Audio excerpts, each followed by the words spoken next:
The Secrets of Technology is brought to you by the StarQuest Production Network and is made possible by our many generous patrons. If you'd like to support the podcast, please visit sqpn.com/give. You're listening to The Secrets of Technology.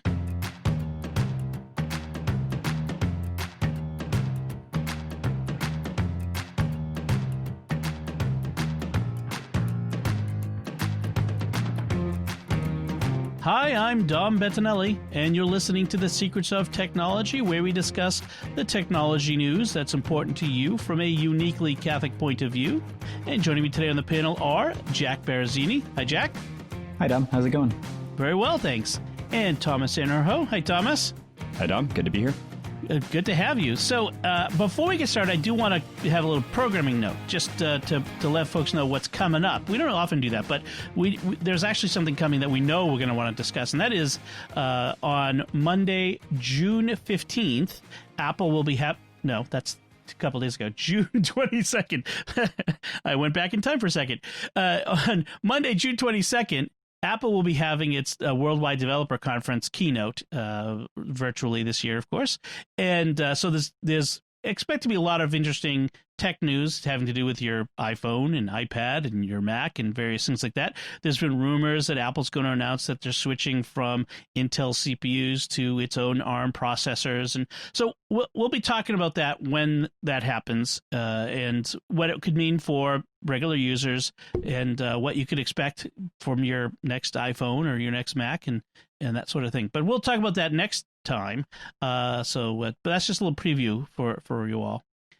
This time, we want to talk about a couple of big things that are in the news right now. And one of them has to do with facial recognition. And what happened is following all of the George Floyd protests and the talk about police, the national conversation about policing issues, IBM announced that it will no longer offer, develop, or research facial recognition technology. And that was followed by Amazon, whose technology called Rekognition with a K, because, that's what we do with words these days, that they're having a 1-year moratorium. So it's not quite as final as IBM's we're no longer doing this. But they have a 1-year moratorium in law enforcement use of their technology. And then Microsoft followed up as well that they won't sell facial recognition technology to police departments. And I wanted to kind of discuss, what does this mean for us as individuals? Why would we be concerned about this technology and the police having the use of it, and what it is that these companies would like politicians to do, the legislators to do? So what do you guys think of this decision by these three companies? And there are more companies that do this, but these are the three big companies, obviously. So what do you guys think of this? I think it's a good idea, honestly. I don't think it's going to do anything in the long run in terms of changing what we're doing with facial recognition. I think this is mostly lip service. But I think at least starting that conversation about how we use these technologies and how they interact with our freedoms is a good thing to be talking about. Yeah, it's the right conversation to be having, but I'm kind of sad that these companies are out of the race for it, because they're the ones that could really solve some of the big problems that we're having with it, like the fact that right now it misidentifies minorities at a much higher rate than it does white Anglo-Saxon males, for example. Right. That's one of the things that got mentioned is that people say that the facial recognition technology is not reliable, that it does misidentify people, and that causes police and others to then detain and harass, it's what they say, detain and harass people who, innocent folks. And, but like you said, if the problem is that it's not accurate, shouldn't we be doing more work on it? Or maybe we put a moratorium on the use of it in, live while we fix it or make it better. Right. That might be a better solution. I think that makes the most sense. I also think that it's good to be aware of those issues, but we're not going to stop the innovation of technology. Right. So, and like, it makes more sense. Like, there's been a couple other companies like with Amazon, but with IBM, it sounds like they're basically just saying we're not going to do it anymore, which I don't believe for a second. Right. Or they just realized that whatever line of technology they've been developing is a money loser and decided to have a public relations victory by declaring themselves the winner and walking away. I mean, it's entirely possible. We have to be aware of that sort of possibility as well.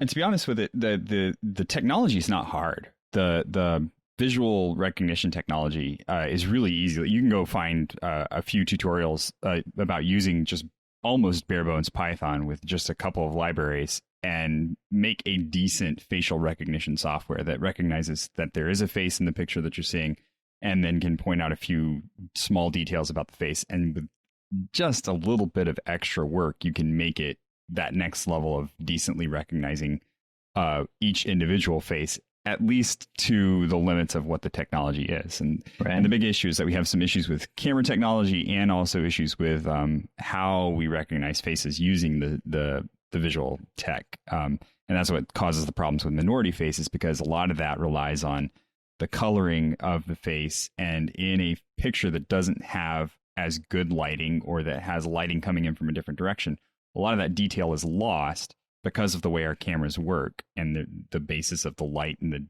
the tones of light that the CV is looking for.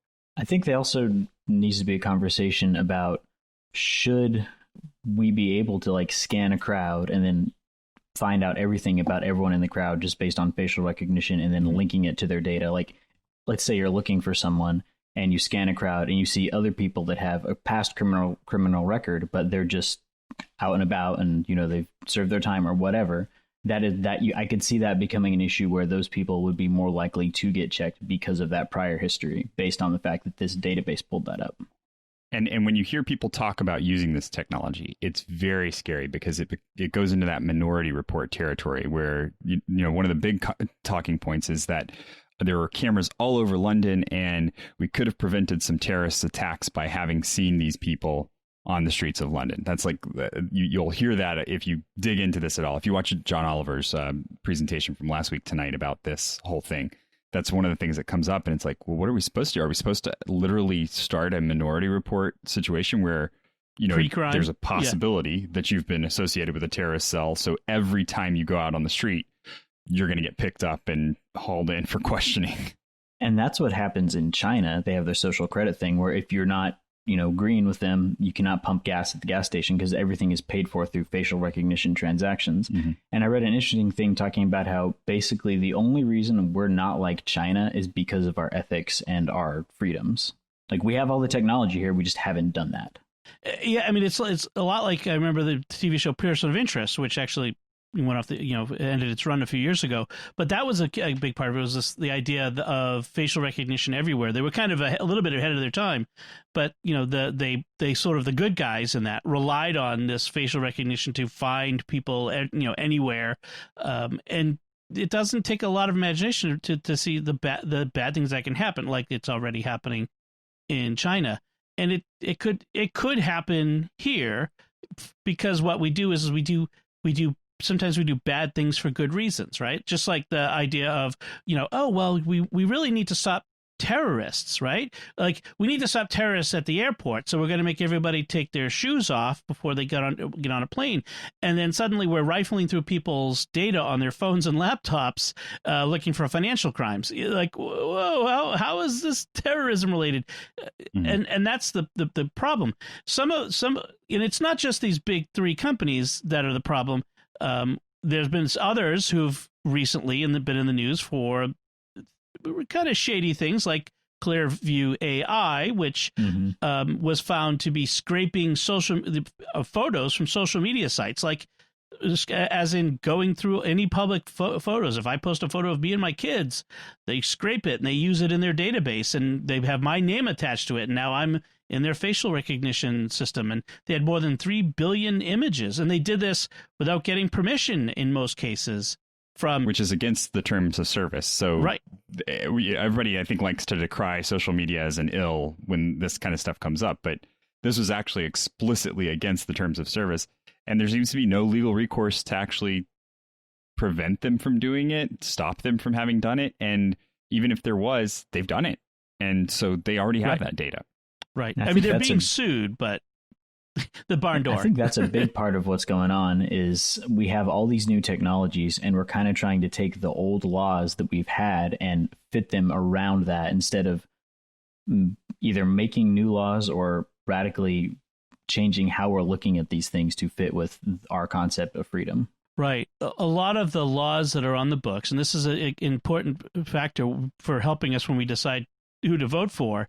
And we're not going to tell you who to vote for in this show, but when one of those things is to think about the knowledge of technology of the people you vote for, because they have to, or at least they have to hire people who can help them understand these issues, because a lot of the stuff that's coming out needs to be understood by the people making the laws. And there's not just the largest PAC donation from a industry, a political action committee gets to decide what they do.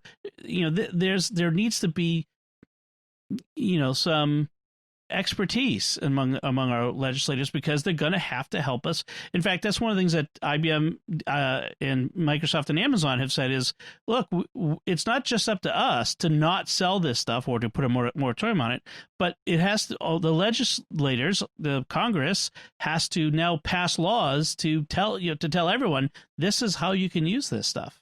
Well, and that's the issue with like Clearview AI, where you have a company that did the lowest possible barrier of tech stuff to get all of these images. I mean, scraping the images from Facebook really was not complicated at all.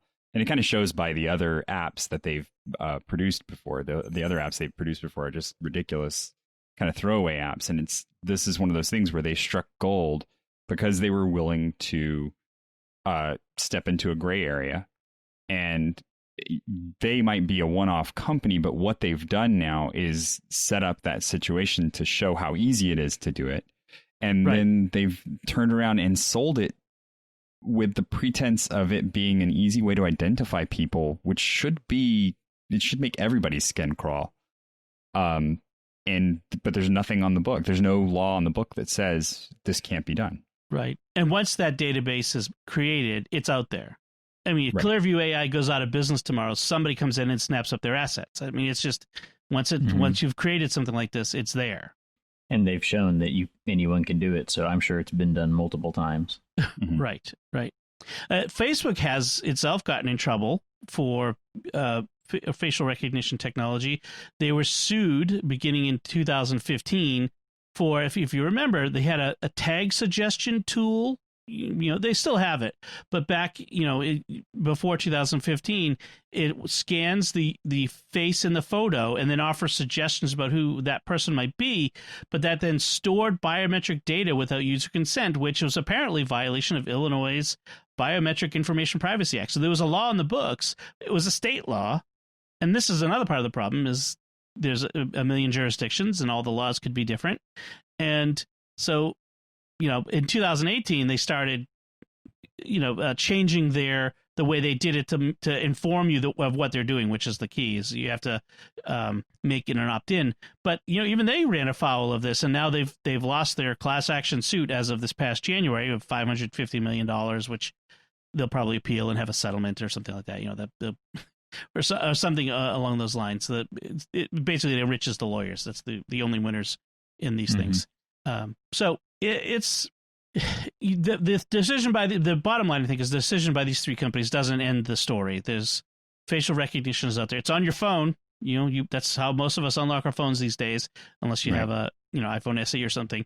But it's a facial recognition, face ID. These various technologies are out there, will continue to be out there. The question is how will they be used? This is a conversation that needs to be ongoing, and we need to have more control of it, and people need to be informed about it. I think that's the key. Now, I will say, if you want an interesting business venture going forward, a non-obvious way to block facial recognition, like some kind of camera manipulating light. I know there was a rapper recently who used a scarf that reflected light, but in a non-obvious way, so that cameras couldn't take a picture of his face. that kind of thing is going to be incredibly important and significant going forward because of this. Because it's just as easy to say, and the police in London did this, where they put up a warning that you were entering a facial recognition zone. Well, if you had to walk through that zone, you were agreeing basically to this facial recognition technology. Well, a gentleman covered his face, and then the police stopped him because it was suspicious that he was covering his face, put him up against the wall, pulled the thing off, and took a picture of his face so that he could be run through this facial recognition project. And that completely violates the concept of what it is to warn a person that they are walking through this facial recognition zone. So you need something that's non-obvious, but definitely blocks the visual recognition of your biometrics. I read a science fiction story one time that was about people who had like digital tattoos that would like distort their faces and change every time, like constantly change, which wouldn't work with the way like Face ID works. This is an older story, but like with the way Face ID works, it scans like your bone structure, so it wouldn't do anything for that. But we might end up with something like that at some point. Well, and then to take it even more, facial recognition is not the end all be all too, because they've got new technologies like gait recognition, which is all of us have a unique way of walking. And so it will, even if your face is turned away from the camera, it could still potentially track you, recognize you. So you're going to have to start putting a pebble in your shoe or something. Mystery of silly walks. Exactly. There you go. So the technology is developing fast. We've got to keep up with it. That's the key. And that's why we have Secrets of Technology. All right, so let's move on to the next dystopian topic and talk about the dangers of online voting. This is another one. We've talked about the dangers related to technology and voting in the past, in the distant past, when we actually had caucuses for the presidential election, where they had trouble in Iowa with the apps that they were using. And we talked about just some of the issues. Well, now because of COVID, there's a talk about how can we get people out to the polls in November safely, so that people aren't going to be exposed and that sort of thing, given the requirements that we're having to deal with. And so some people suggested online voting. Why can't we have online voting? What do you guys think? Bad idea? Good idea? Horrible idea. Why is it a bad? Let's just stipulate. Why is online voting a bad idea? Let's let people help inform people on that. Yeah.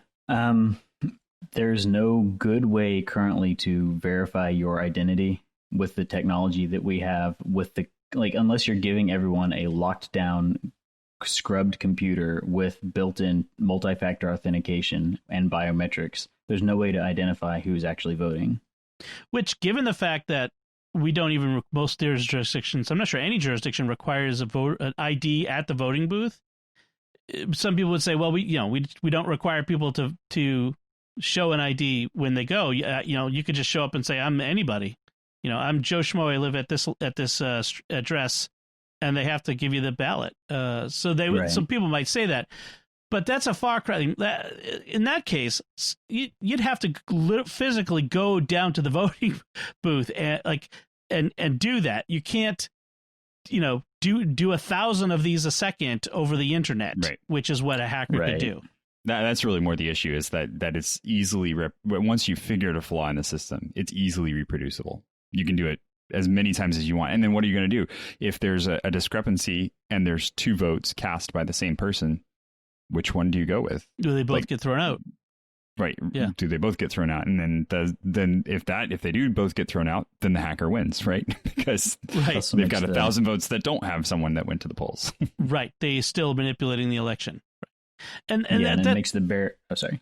I was just going to say, I mean, there's all these people will say, well, I do my banking online, and that's secure. I'm willing to take financial risk from my banking online, which, as someone who's had his bank account hacked and drained, thankfully the bank made me whole, but that's not all that secure. And it's different because, the elections are irreversible. My bank can say, well, that was fraudulent. We're going to give you the money back into your bank account because our system got hacked. But you can't undo a presidential election or a congressional election because somebody got hacked. And it's also an issue with your individual security, like with your bank and your personal information. You have somewhat of a security through obscurity, where if they're going to get your stuff, they're going to get it either because they are specifically targeting you because they know you, or you're big enough to be targeted, or you're unlucky and you get caught in a phishing attack. With something like an election, that's one thing that everyone is focused on, so they're going to be able to hit that. And you know that as soon as we put election online, everybody who has an axe to grind, including foreign actors, including criminal elements, including our own political parties, political groups, and not even ones associated with the parties, but just people who have a certain political ideology from across the spectrum. They'll all be trying to manipulate the election, possibly. I mean, the number of different people who would be trying to manipulate things, I mean, it would be chaos. It'd be trying to flip 100 people trying to flip your vote in different directions. Right. It would be flipping back and forth.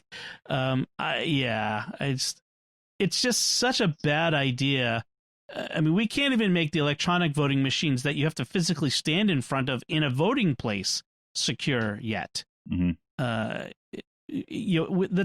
don't know of any tech people who don't have a financial interest in this technology. Let's just take them out and put them aside. I don't know anybody who is at all savvy with tech who thinks that this is a good idea, and that should say something. Well, and I think anybody that's willing to take money for it is not going to be completely honest about the flaws that are present in it. Right. So, and it's funny too, because I mean, you have the president right now talking about how insecure mail-in ballots are, and they're infinitely more secure than any type of online voting that we could do. Right. Exactly. I mean, we've done absentee balloting for ages, and there are issues. There are potential pitfalls and issues with even absentee balloting. And there's a reason why historically we have had, this is the day you vote, you go there and it gets done, because it's easier to secure the votes, to keep them secure when it's done within a well-defined period of time in a particular place. But even then, we've been, like you said, absentee ballots are infinitely more secure than going on a website or using an app. I mean, just think of how often your apps crash, like a bug, and how often we hear about security holes and all that other stuff. And they're not going to, no matter what they're using, they're probably not going to be able to deal with the traffic you're going to get, because everybody's going to be hitting that at the same time. Right.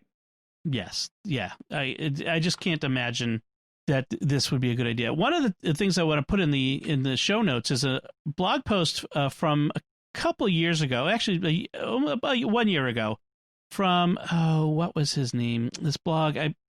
This was a well-known tech guy who had sold his company and it was decided to do a nice thing and help congressional campaigns be more secure with their technology, to help them log, because we've seen these stories time after time, going all the way back even to Sarah. Remember when Sarah Palin's email account was hacked because someone guessed they knew her bio and were able to guess the security question answers because she used the actual answers, and that sort of stuff.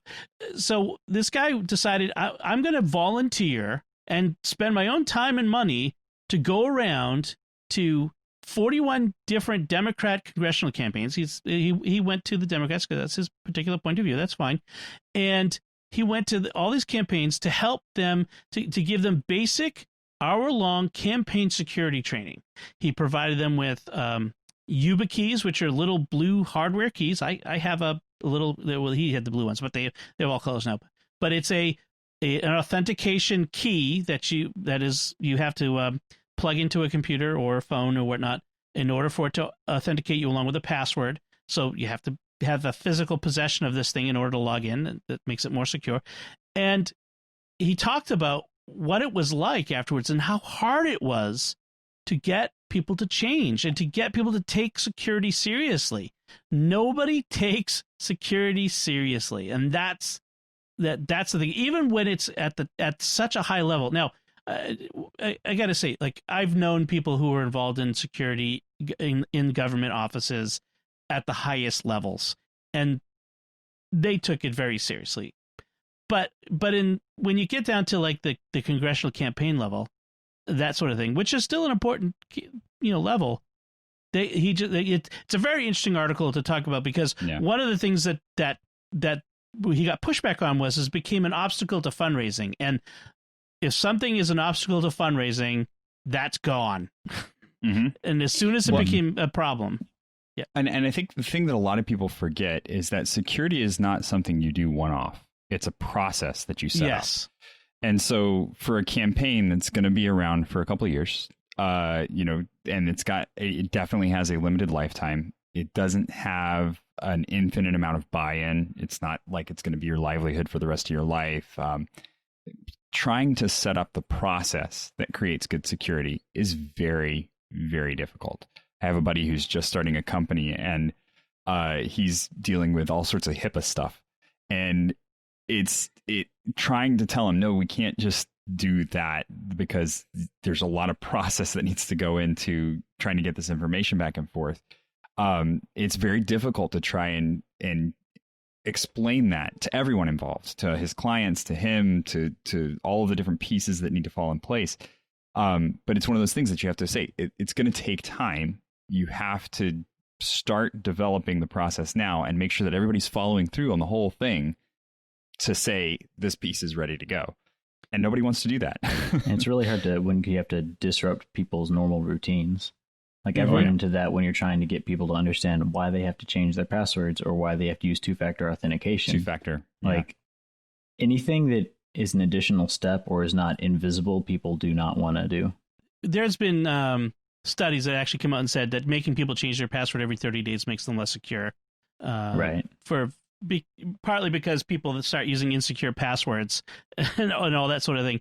But one of the things that's a problem with especially election campaigns is you've got volunteers, you've got consultants, hired guns, people, like you said, this isn't their career. They're in this for a short period of time.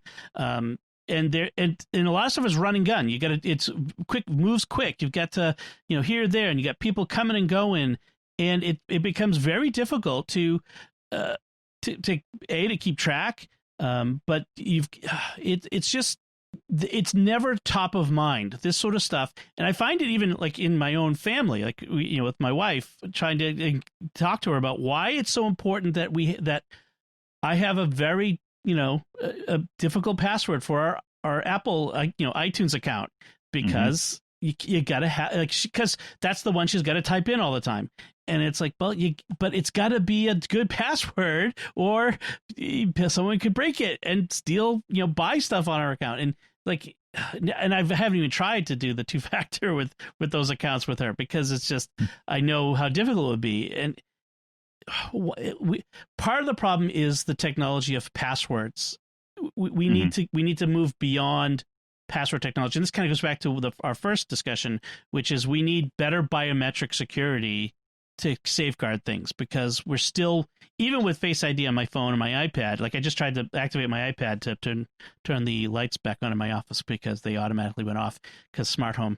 But it's like, for some reason the Face ID isn't working. You have to enter your password. I'm like, I can't enter it in the middle of the show. Yeah, the whole point of Face ID is you just work without me having to do anything.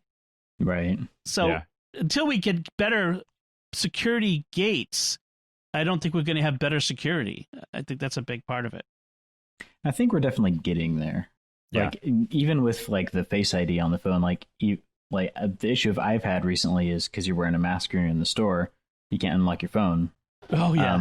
But most of the time, I haven't entered my actual Apple password in a long time. So I think we're going to get to the point where it's going to be tied more to you as a person and what you have than to a random string of characters that you have to remember and then forget and then reset. Well, one of the things I love is I have an Apple Watch. So when I have the watch on and it's activated, I sit down on my Mac, I just hit a button and it unlocks, or it's supposed to. Again, half the time it doesn't.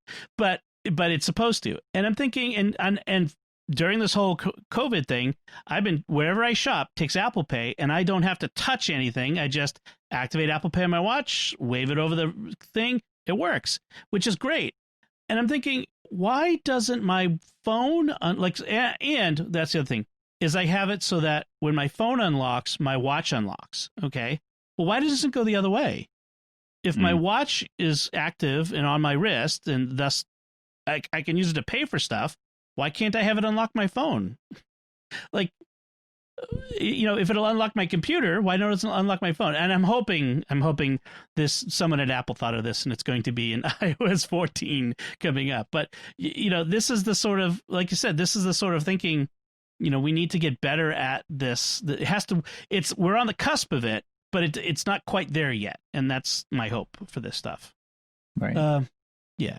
So we'll keep an eye on it. We'll see. It should be interesting to see how this all goes if they still push this coming this fall. So let's talk about some headlines that have been coming up this week. And here's this one headline. I saw this in my local paper because this started as a local story, but this has gone national. This is just great. It just encapsulates so much about technology. So eBay. There was this couple who had a blog. The mainstream media called it a newsletter. They had a blog that was critical of eBay. And apparently, I always say this. I used to say this when I worked for the Archdiocese of Boston to people. Ignore critical bloggers. Giving them attention feeds them. Makes it worse. It makes it worse. Ignore them and they go away. Nobody pays attention, but nobody listens to me. Anyway, these bloggers who are in suburban Boston were writing this blog that was critical of eBay, and apparently for good reason. 6 eBay employees have now been charged with a federal crime for harassing them. And there is hints in the stories that that actually goes much further than these 6 employees, much higher up, and may in fact go all the way up to the former CEO of eBay, who has since left the company. So, I mean, they sent them stuff in the mail, like books. I was going to say, you have to talk about what they did because it's insane.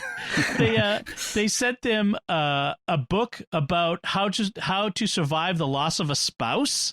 That's not a threat. A mask, like of a scary, like, diseased pig or something. Weird. I love this one. Fly larvae, live spiders, and I think like snake eggs or something from some science supply company. It said like on the outside, or cockroach eggs or something like that. That they said they didn't open, they just threw away. Like just all these things they sent them.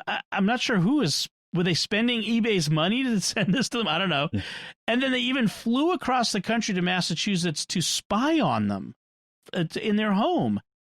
And I'm like, wow, why? Like, what was...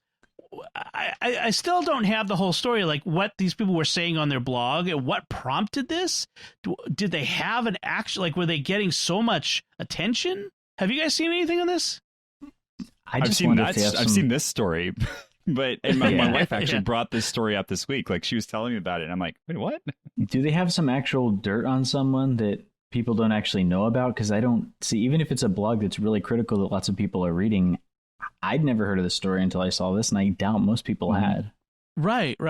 It's been picked up by like the tech blogs like Engadget and the others, and I think it even got into like CNN and those guys too, because how could you not run a story about eBay executives sending bloody pig masks to a blogger and getting charged with a crime for it? But yeah, it's a very strange story, and I can't wait to hear the more details, because in fact there's more in it since the last time. They had I think they were trying to talk about the financial compensation that certain executives were getting, so what they were being paid, maybe some lawsuits that were on the way, and it sounds like they actually had dirt on these guys that they were a little worried about. That might be it. Yeah. Well, and I will remind everybody that eBay was in our news cycle not too long ago for the whole port scraping thing when you visited the website. So I don't know what's going on at eBay, but it's not good. Right. Yeah. I've bought stuff on eBay, not a lot. I don't know that I would be spending a lot of money through eBay. I certainly wouldn't want to be building a business, which some people do, of selling stuff through eBay, making my living on that. So that's something we'll definitely be keeping track of, because that's just too delicious to ignore. We have another headline. This one, we talked about this a few weeks ago. The Internet Archive, which is a wonderful nonprofit resource that does things like the Internet Wayback Archive, the Wayback Machine, that keeps an archive of every website and its changes over time. They have something called the Open Library that, as we explained it before, they digitize a book, and then they have a physical copy of the books, several of them, in a warehouse somewhere, and you can check out that book through the Open Library and get an ebook version of that digitized version of that book downloaded for a period of time, and then no one else can check out that book, quote unquote, while you have it. And so if they have 6 copies, only 6 people at a time can have the downloadable ebook of that. And that's of questionable whether that's allowable under copyright. There's some legal theory for and against it, but the publishers were generally okay. Well, what happened was, as we explained, when the COVID lockdown started and public libraries and bookstores were closed, Internet Archive said, we have an emergency library. We're no longer limiting how many copies of any book we'll give out. And as of June 1st, the 4 major publishers filed a lawsuit, because of copyright infringement. So the Internet Archive has announced that they've closed their emergency library early. It was supposed to only go through June 30th anyway, but they've gone back to the way they were. Now the question is whether these publishers are going to drop their suits or not, or whether they've opened the door and they're going to walk through it. What do you guys think? I just hope that they don't go a step further and try to shut it down completely, because I feel like that might be the next thing that's coming. Yeah. Yeah, this is kind of the excuse of, hey, look, what they can do, we need to stop them from doing it. Yeah. So they're going to want you to get it through Kindle. Yeah. Well, and I think, I talked to my wife about it because my wife is a former librarian. And so she, wanted to hear what her input was. And she had a lot of really good insights about it. First off, she said that, the publishers have gotten into a lot of issues lately with holding back on the ebooks from the libraries because they wanted to make sure that they could increase book sales and things like that. And then they found that people who downloaded the copies of the ebooks actually ended up going out and buying the book more often than not. And so it actually increased their sales to let these copies of the ebooks out. But that they might be worried about a quality issue. That might be something that they're that they want to make sure that they're selling the copy of the digital copy of the book so that it looks proper and it works on your machine correctly. But that could be a way for them to leverage this whole thing and say, hey, look, if you liked the digitized version that you got there, look at the version that we have that has these extra formatting things to it that make it easier to navigate and better. But then the thing that she pointed out is that the problem that you really run into is that in other countries, libraries don't work the same way they do here. Because in some countries, the libraries lend books and have to pay per lend. So they pay the publishers per time that the book is checked out. So that and also that in the United States, most of these books are rented. So they don't. The library doesn't actually own the copy. They rent the copy for a while, and then the publisher will replace it if it gets damaged. But then after a while, it comes out of the library circulation, not because it's gone bad or anything, but because the library is no longer renting it. And so those two issues are problematic when you have something like this, where people can go online and access a digitized version of the book anytime they want to, because now if you're in another country where they do charge per lend, they're not getting that charge back from the person going to the Internet Archive and checking out the digital version. Interesting. I wonder if maybe publishers are just in the same position that record companies were in about 20 years ago when all the DRM stuff was going on, and all that eventually settled out to you can sell unencrypted MP3s, but now no one even buys digital music anymore. We just have streaming services. So I wonder if that's going to be the way books go. But I could see it not, just because books are more like movies where it's a long form kind of thing. Like a song is 3 to 5 minutes long, but if you're going to get a book, you're going to be investing several hours into it at least. Yeah, I mean, Amazon has had the Kindle Unlimited library for a while, where you could pay a flat fee and get every book in the Unlimited. But every time I look at it, I'm like, there's nothing here I want to read. Like, right. Like it's not everything, and until it's everything, I'm not paying, I forget what it was, like $10 a month. I mean, I'd pay, given how many books my family goes through on a regular basis. Frankly, what we pay in library late fees, but that's a whole nother discussion. Yep. I'd pay a substantial amount of money a month to have unlimited access to books. I'd love that, and I would pay it. So yeah, like Apple Music or Netflix for books instead of movies or that sort of, or music. But yeah, I mean, it is interesting, that whole idea that of the paying for, like in some places, publishers are getting money per rental and that's essentially what it is. It's a rental fee, at those libraries.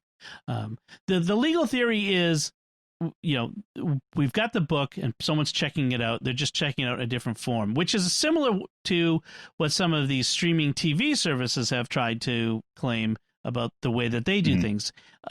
Those were not successful in the courts so far, although Lowcast is trying it again in a whole nother way. We'll see how that works out. But it would be interesting that publishers may not want to pursue this because of the potential downsides for them. So their lawyers are probably going to weigh the potential downsides and maybe just settle out of court or something along those lines. We'll have to keep an eye on that, but potentially interesting result there.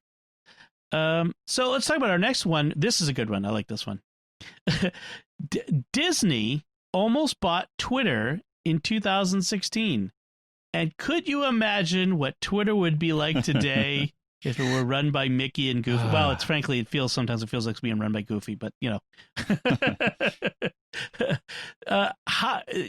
this was Bob Iger, the former Disney CEO, says in his autobiography, which is coming out, but some of the details have come out early, is that he said that they almost bought Twitter in 2016. They got very close, and then he got cold feet and told the board, this is a bad idea. What do you guys think of this? Would this been a bad idea for Disney to buy Twitter? I think that he definitely had the right intuition there, because even back before Twitter got how Twitter is now, I don't really see why Disney would want to take on the headache that curating that or looking at that is going to be. And It doesn't really fit with what they do. Like, they're a media company. Yeah, that's not a social media company, and I think that's a lot of people are still trying to parse the difference between those two things. Right. And I just don't see how it would have fit with their portfolio, honestly. I suppose if they'd put it under, say, like ABC, which they own, like under a news part of their organization, maybe, because frankly, Twitter is how a lot of people get their news today of what's going on in the world. Yeah. But like even in 2016, remember that election year was like that was the dumpster fire year that we all talked about in 2016 of what a horrible year that was. I think 9 out of 10 people would take 2016 over 2020 so far, but that's a whole nother thing. But yeah, that's November's coming, man. Yeah, we're only halfway through 2020 at this point. I think the monkey snipers are scheduled for October. Yeah, because we already had the murder hornets. So the green I just like with you guys, I just don't understand like how it even got to the point where the board approved the idea and the CEO had to pull back from it at that point. What was the synergy that was being proposed before that? I just don't get it. Is Twitter even profitable? Because I know for a long time they were not. I think they've finally gotten on the positive side of the ledger. Okay. Yeah, I mean, even Facebook is making money now. I mean, Facebook had a $21 billion profit in the fourth quarter. I mean, they're raking in bucks on advertising. And I think part of the Twitter's problem was because they had all these third-party apps that didn't show their ads. That they were, it was hard for them to sell ads, and they finally turned all that off, basically. And now everybody has to see the ads, and so I think that might be how they're getting toward profitability. But yeah, it might have just been like old companies wanting to buy up new companies to remain relevant. That might have been the thinking that was going into that, but it doesn't make sense for them. It's Disney. Disney's always going to be relevant. Right. Star Wars, that's Marvel. one of the things they're really good at, right? Yeah. I mean, they own like 4 of the 5 top intellectual property, units of entertainment today. I mean, just come on. The only thing they don't own is Tolkien and Star Trek. those are still independent so far. So let's talk about our last headline for tonight, which is this interesting story. SpaceX, in addition to sending the Crew Dragon up to the space station, has got its other deals going on, including the Starlink satellite system, which is going to be thousands of these low Earth orbit satellites that are intended to bring ubiquitous internet access, high-speed internet access everywhere, including into rural areas, without having cell phone towers everywhere. So you could be in the middle of Yellowstone and get phone calls from the office, which sounds like a great idea, doesn't it?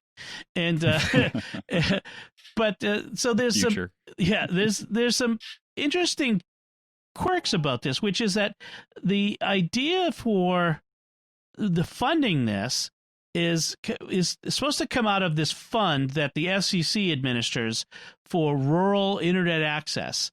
They have $16 billion that they are going to give out to companies that bring high-speed internet to rural areas that aren't being served now. And one of the requirements is that they have to have low latency, under 100 milliseconds. And the FCC's chairman doubts that any of these low Earth orbit companies, including SpaceX, will ever reach this level, so they shouldn't expect to get funding, and thus there's this argument back and forth about whether they'll be able to do it. Do you guys have a sense of how what is latency and how the 100 milliseconds compares to what most of us experience? Sort of. Man, I was not ready for this question. I could give you a better answer if I had a little bit of time to read up on it, because I think the difference is that SpaceX seems to think that they can get 60 and possibly down to 40. Yeah. Which is pretty good. But what you're talking about with latency is the signal return time. Yes. Basically how quickly the signal bounces back to you from wherever you're going to. Right. The average is 28 milliseconds, by the way. There you go. Thank you. Okay. So they're saying 60 down to 40 is what SpaceX is officially proposing. Now I'm not sure how it's going to work. That's my big issue is like if the satellites are actually orbiting the Earth, which they must be doing. Yep. They can't always be overhead. And I would imagine that they can't always be near enough to overhead to provide that kind of signal strength, but I'm not sure. I think that's what they want, though, is they want to have like thousands and thousands and thousands of satellites up in the air. So there's always going to be a satellite overhead, which as an amateur astronomer, I don't like that. Right. But I think that's what they're going for in terms of literally blanketing the planet. So it's like in WALL-E. See, it's yay. Yay. Tens of thousands of satellites they're talking about, from altitudes from 540 to 570 kilometers, compared to geostationary satellites, which are at 35,000 kilometers. So fairly low. And they're even aiming for, like Elon Musk, has said, and he's always saying stuff, but he said they're aiming for latency below 20 milliseconds. And that's important for things like, Zoom meetings, to have a Skype call like we're doing right now. It needs to be fairly low so that it feels like a real-time conversation. Or if you're doing online gaming, you need to be able to shoot the guy and have it hit him before he can react, and that sort of thing. So that's where latency becomes important. And one of the things that they said, it's just physics. It's a factor of how fast it takes to, how long it takes to transmit a signal from 540 kilometers to the face of the Earth. We can do that, speed of light, and therefore under 100 milliseconds. And the FCC chairman, Ajit Pai, says that's just one small link in the entire chain, because there's all kinds of other things, like how you route the traffic and how you transmit it from one satellite to the next and all the other elements in it. It's not just from the satellite to Earth and back. It's going to go from your phone to the satellite, then down. Right. Right. you're going to a different satellite. Exactly. Right. It's like the same satellite is not going to be just like sitting over your house for you to beam back and forth to. So yes, you're going to be switching satellites. That's got to travel through their network. How do they route it? There's all kinds of factors that will be involved. But there's this other issue that you bring up, Jack, which is, so SpaceX will put its 30,000 satellites in orbit, or however many it is, and then another company's going to come along and it's going to put its 40,000 satellites in orbit, and then we'll be able to walk through low Earth orbit from one satellite to the next because there'll be so much junk in there, and it's going to, it's a problem. Makes me wonder how they're going to keep launching SpaceX craft into space. They're going to have big scoops on the front to push stuff aside as they go through the cloud. Out of the way, yeah. Yeah. It's an interesting problem. I love the idea of getting gigabit performance everywhere without having to have a router sitting in my office and being connected to a cable out to the wire on the pole. I love the idea of having high-speed internet wherever my device is. I don't love the idea of not being able to see the stars through a telescope or and these other issues. But it is interesting that I didn't know about this 16 gigabyte rural internet initiative, which is probably where that $1.25 a month that's on my bill for government, the government fees or something on my monthly phone bill is going. But interesting to know. All right. So I think that does it for our headlines. We can move on to our picks of the week. And Thomas, let's start with you. What do you have for a pick for us this week? So my pick is not strictly technology based, but I'm sure you're going to use some kind of technology to figure it out. My kids just started getting Camp in a Box this week. All of our summer camps in the area are canceled because of the current situation. And so they decided, especially our Girl Scout Council and our Boy Scout Council in the area, they decided that they were going to send camp to the Scouters. And so what they did was they just packaged up a box of stuff to do and sent it to us. And they have the kids get on a call with someone at the beginning of the day or at the end of the day, depending on the days. And they do a small meeting with all of the other campers, a small Zoom style meeting. I think they are actually using Zoom for the Girl Scouts this week. And then they do the camp. And so they have all these activities laid out for the day that are lots of fun stuff that they wouldn't necessarily have been able to do on their own, or that we wouldn't have had time to go out and get. And so it's just like a collected box. And then when I got online looking for it, there are all sorts of summer camp in a box initiatives out there. So I encourage you to go find something for one of the little ones in your life that's probably sitting at home bored, and get them a camp in a box. Excellent. That's really cool. Can they actually earn merit badges through that? They can, yes. Oh, nice.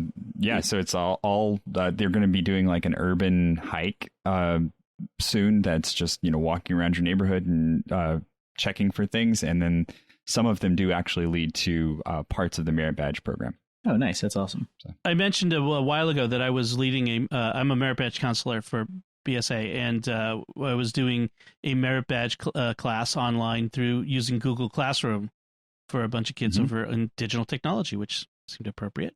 And there you go. Yeah, so they're doing it, which is cool. I like the fact that my oldest, she just did a merit badge in astronomy using the same technology. So it's really nice. Yeah, it's so tough right now for the kids for in scouting or whatever they're doing. So this is a nice idea. Hey, if you own a tent and you have a backyard, set up the tent in the yard and camp out with them too. And look at the SpaceX satellites. That's right. Enjoy them. Is that a constellation? No, it's just Elon Musk's Tesla Roadster going by again. So, Jack, what's your pick this week? All right, my pick is a pretty low-key one. It's this app I found on the App Store. It's just for iOS, and it's free. It's called Stars with 2 S's, so STARSS. It's just a RSS feed reader that is styled like the LCARs from Star Trek The Next Generation.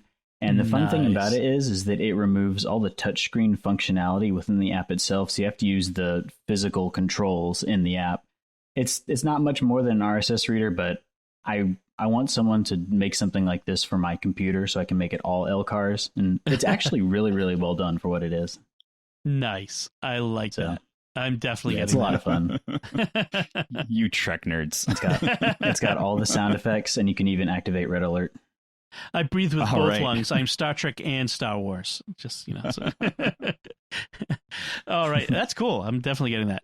So my pick this week is, it's a little self-serving, but it's a series of blog posts I've done starting over a year ago. I think I got like 5 posts out of it on how I do podcasts, from what hardware I use all the way through how I research and prepare for shows, how we do the recording, how I edit, how I promote it and just put it in distribution, the whole soup to nuts.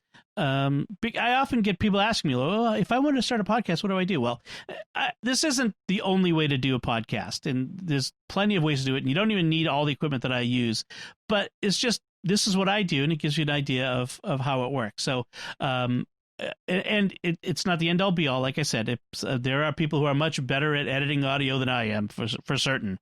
But and I would love to hear from them and get some tips and help. But this is. I'll put a link to the first part of the first blog post in a series, and it has links to all the others in it. And check it out. And if you have questions, if any leads to any questions, I'm happy to answer them.